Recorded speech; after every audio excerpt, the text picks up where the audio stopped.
A gente já vai voltar a esse assunto, tem informações novas chegando inclusive de Brasília. A gente já retoma esse debate sobre o MST e as invasões de terra. Antes, vamos conferir como é que está a enquete de hoje sobre CPMI do 8 de janeiro, um tema sobre o qual a gente falou bastante aqui no começo do programa. Você acha que Rodrigo Pacheco vai instaurar a CPMI do 8 de janeiro? Sim ou não? É a nossa pergunta de hoje e opiniões bem divididas ainda. Está na casa de 55 a 45 o placar, 54,9%. Para ser mais preciso, dizendo que sim, acham que Pacheco vai instaurar a CPMI, 45,1% dizendo que não. Agora já são 337 votos e você continua participando no site da Jovem Pan, que é o www.jovempan.com.br, ou no Twitter, @JovemPanNews. Agora, ao vivo, a gente acompanha uma entrevista coletiva que está sendo concedida por deputados federais na Câmara sobre a CPMI, aliás, a CPI, no caso, do 8 de janeiro. Vamos acompanhar, vamos ouvir. Aliás, é a CPI do MST, sobre a qual a gente estava falando antes, os deputados estão falando. Vamos acompanhar. Invasão de terra, que traz insegurança jurídica, que traz problemas para o país, né? E que existem outras maneiras de se fazer reforma agrária. Ninguém aqui é contra a reforma agrária. Nós somos contra a invasão de terra. Então, eu quero parabenizar os deputados por essa iniciativa, esse começo de coleta de assinatura, que eu tenho certeza que conseguirão rapidamente, porque é um anseio da população que esse problema seja resolvido e saber realmente de onde vêm os financiamentos para que essas invasões aconteçam no Brasil. Ontem mesmo tivemos mais uma invasão na Bahia. Muito obrigada. Vamos ali a deputada Tereza Cristina, os parlamentares vão, a senadora Tereza Cristina, aliás, a entrevista coletiva na Câmara dos Deputados e agora mais um parlamentar falando. Não é do deputado Ricardo Salles, não é do deputado Kim Kataguiri, é de todos os 171 deputados que já temos mapeados, na verdade é de todo o Brasil. Eu quero agradecer, os demais parlamentares que assinaram a nossa CPI, a CPI de todos os brasileiros. Nós temos que respeitar o agro que foi um grande responsável na economia por ocasião da pandemia. E como muito bem falou o presidente Lupion, a senadora, nós estamos vendo invasões de propriedade produtivas.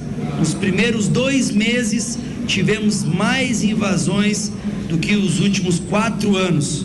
No governo Bolsonaro, sim, tivemos reforma agrária.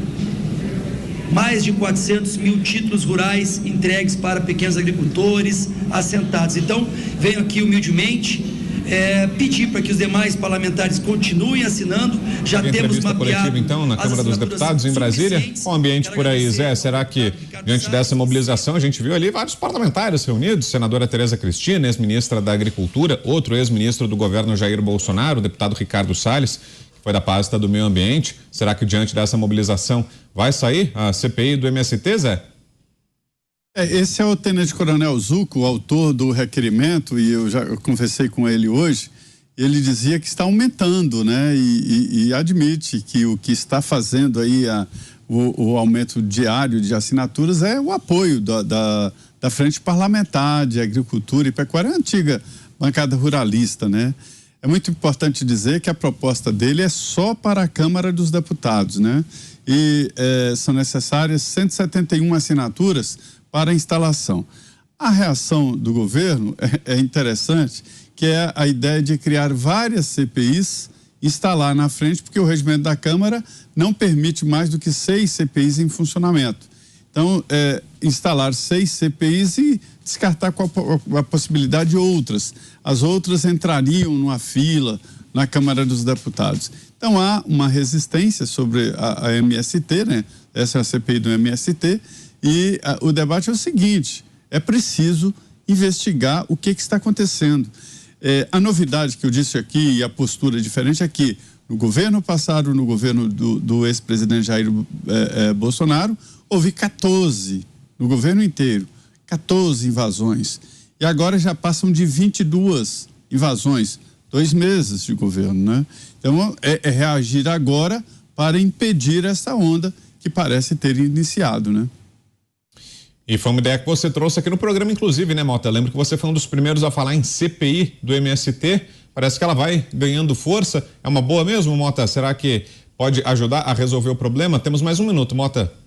É excelente, é uma excelente notícia, dá uma alegria muito grande. A gente vê não só uma ideia que foi veiculada aqui nos Pingos se tornar realidade, mas também vê aí nessa imagem parlamentares que estão representando os eleitores que os colocaram lá, sem medo, sem hesitação, na defesa do que é importante para os eleitores, na defesa de um dos nossos direitos fundamentais, que é o direito à propriedade. Não se iludam aqueles que não têm fazenda, achando que isso é besteira, que só afeta o fazendeiro. Quando um direito da propriedade é violado, essa violação acaba chegando em todos nós. Agora, Cláudio Dantas, como é que será que vai se posicionar o governo Lula em meio a isso, né? Na semana passada a gente até trouxe aqui a informação de que o presidente da Câmara, Arthur Lira, falou que o governo Lula não tinha base forte no Congresso, não tinha base suficiente para aprovar emendas constitucionais, por exemplo, e agora a gente vê uma mobilização da bancada do agronegócio, que é uma força importantíssima do Congresso, também se voltando contra o MST e o governo Lula. Será que isso pode mudar um pouco a disposição do governo Lula em relação ao MST? O governo pode alterar um pouco o discurso, tentar se dissociar do movimento, Dantas, ou não espera isso? Temos mais um minuto. Eu acho que essa CPI ela é mais uma frente de oposição da Câmara dos Deputados em relação ao governo. E faz muito bem o Arthur Lira em fomentar esse tipo de iniciativa, desde que, claro, isso não seja usado para o balcão de negócios fisiológicos como estamos acostumados a ver. De fato, nós temos o Arthur Lira exercendo o papel de líder da oposição e com a prerrogativa de presidente da Câmara dos Deputados.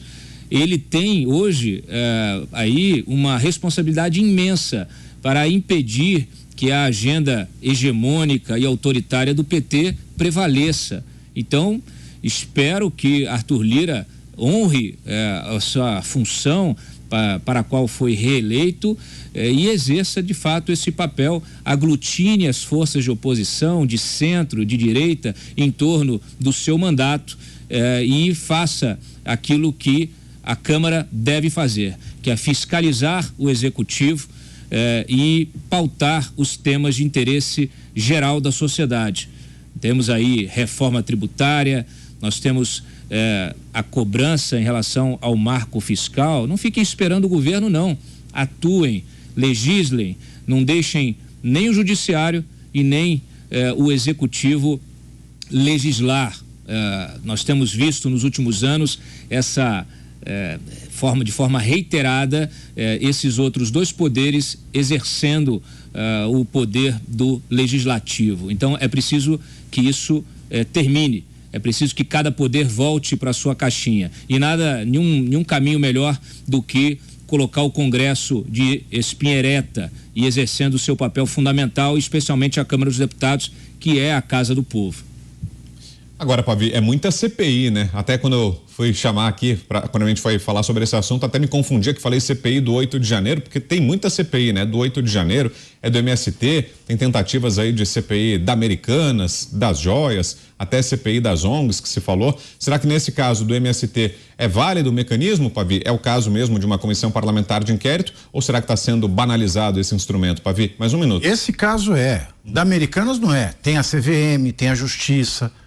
Agora, o caso das Americanas está sendo colocado, está sendo tirado de sigilo, todo mundo pode ver, né? O caso das joias está na jurisdição exata, a Receita está fazendo o que está fazendo, nada está sendo escondido. Agora, o MST nós vemos aí, por décadas, cometendo crimes e nada acontece. Ministério Público não faz nada, Judiciário não faz nada, Governo não faz nada, Secretaria de Segurança Pública não fazem nada, é necessário uma CPMI.